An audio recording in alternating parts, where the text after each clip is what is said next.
Assalamualaikum warahmatullahi wabarakatuh. Selamat pagi anak-anak.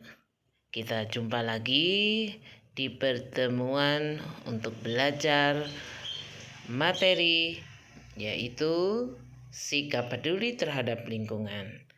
Tema 6, subtema 3. Nah, untuk tema pada subtema 3 ini kita akan belajar yaitu tentang hak kewajiban saat bermain. Ya. Menikmati energi yang tersedia adalah hak manusia. Kewajiban manusia adalah menjaga ketersediaan energi. Hak dan kewajiban itu harus berjalan dengan seimbang. Anak-anak memiliki hak juga untuk bermain. Jadi, kewajiban anak adalah membagi waktu bermain dan belajar dengan benar.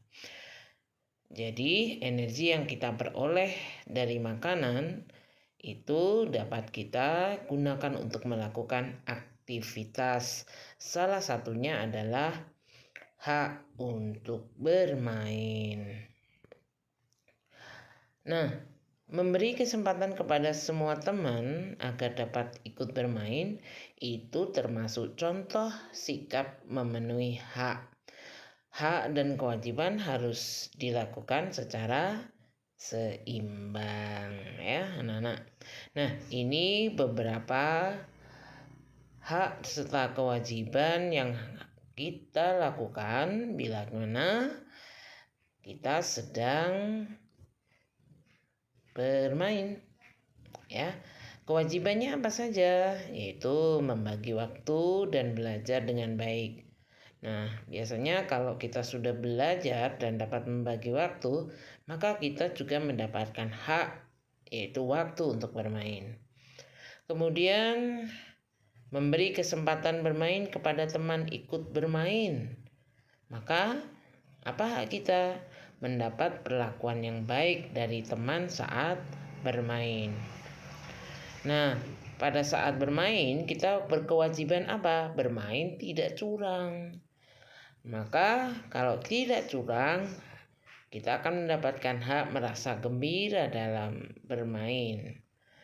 Kemudian kewajiban lainnya, sebelum kita bermain, kita juga meminta sebelum bermain. Maka hak kita mendapatkan waktu bermain dengan nyaman. Nah, tuh anak-anak. Sekarang kita akan pada materi yang kedua, yaitu cara menjaga kelestarian air, udara, dan lingkungan sekitar. Air sangat penting bagi kehidupan makhluk hidup. Manusia membutuhkan air. Hewan dan tumbuhan juga membutuhkan air. Jadi kita harus menjaga ketersediaan air, anak-anak. Masih ingat ya, apa manfaat air bagi kehidupan kita? Ya, itu sudah Ibu jelaskan di materi tema 6 sub tema 2 kemarin. Nah, bagaimana cara menjaga kelestarian air? Ya, 1, menghemat penggunaan air. Salah satunya yaitu mematikan keran air bila tidak digunakan. Kemudian menggunakan shower saat mandi, itu juga bisa membuat hemat air. Kemudian yang kedua, tidak membuang sampah atau limbah ke sungai. Kemudian 3, menanam pohon dan tanaman di sekitar kita. Yang keempat, kurangi penggunaan bahan kimia. Jadi bahan-bahan kimia dicampurkan ke air, tidak bersihnya air. Berikutnya yaitu cara menjaga kelestarian udara. Udara juga sangat kita perlukan ya anak-anak. Jadi bagaimana cara menjaganya? Satu, yaitu menanam pohon atau reboisasi atau penghijauan di sekitar kita, baik mungkin di rumah kita, di jalan, dan juga mungkin penghijauan pada hutan juga itu sangat diperlukan ya. Yang kedua, mengurangi penggunaan kendaraan bermotor. Tiga, mengupayakan pengurangan pembuangan gas-gas sisa pembakaran. Semisal memberi penyaring pada cerobong pabrik dan juga penyaring pada knalpot motor kendaraan. Yang keempat, membuang sampah pada tempatnya. Karena kalau sampah itu banyak, tentu akan memberikan bau tidak sedap ya. Yang kelima, mengurangi penggunaan gas kimia atau dari fosil atau dari BBM. Yang keenam, bersepeda atau berjalan kaki. Lalu ini juga ada cara melestarikan tanah, yaitu diantaranya tidak membuang sampah padat dan cair ke dalam tanah. Dua, mengurangi penggunaan pupuk kimia ya, itu akan membuat tanah menjadi tandus ya. Ketiga, tidak membuang sampah sembarangan. Yang keempat, memakai pupuk organik yang ramah lingkungan. Nah, itu adalah cara-cara kita melestarikan lingkungan.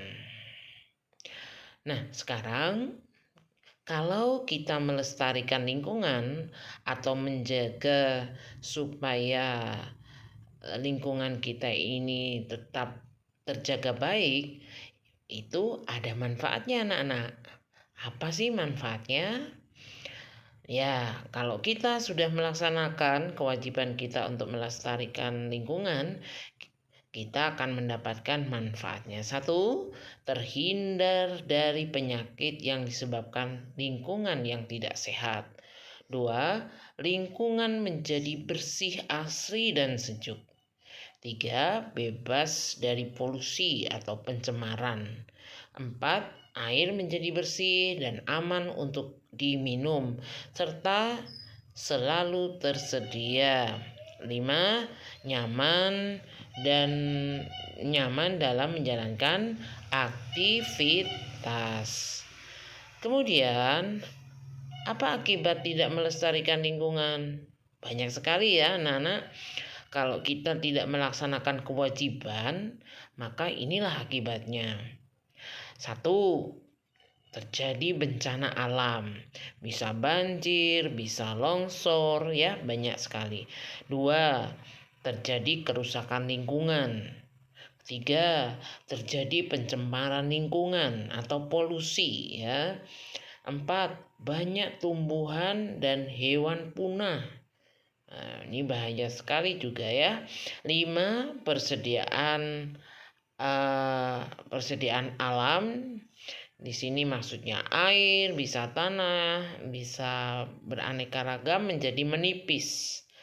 Yang keenam, timbul banyak penyakit. Nah, kita berharap akibat-akibat ini tidak menimpa kita ya. Ya, salah satunya kita harus melaksanakan kewajiban kita untuk melestarikan lingkungan kita. Bisa di mana saja, di rumah, di jalan, maupun di sekitar kita, di sekolah ya. Jadi dimanapun kita berada, kita berusaha untuk melestarikan lingkungan. Nah anak-anak, ini ada tugas untuk kalian. Ini adalah tugas KD 4.2. Di sini kalian menuliskan kira-kira ini kegiatan di mana ya, kegiatan apa yang dilakukan ya. Kemudian kalian memberi dan kewajiban apa yang akan kamu lakukan melihat gambar tersebut. Jadi tindakan apa atau kewajiban apa yang akan kamu lakukan setelah melihat gambar tersebut. Begitu ya anak-anak. Silahkan kalian kerjakan di buku homework tanpa harus menggambar ya, tapi hanya menunjukkan kegiatan apa itu dan tindakan atau kewajiban apa yang kamu lakukan. Demikian dari Ibu, semoga sukses untuk kalian dunia akhirat, dan Ibu harap dikerjakan dengan rapi ya tugas ini. Wassalamualaikum warahmatullahi wabarakatuh.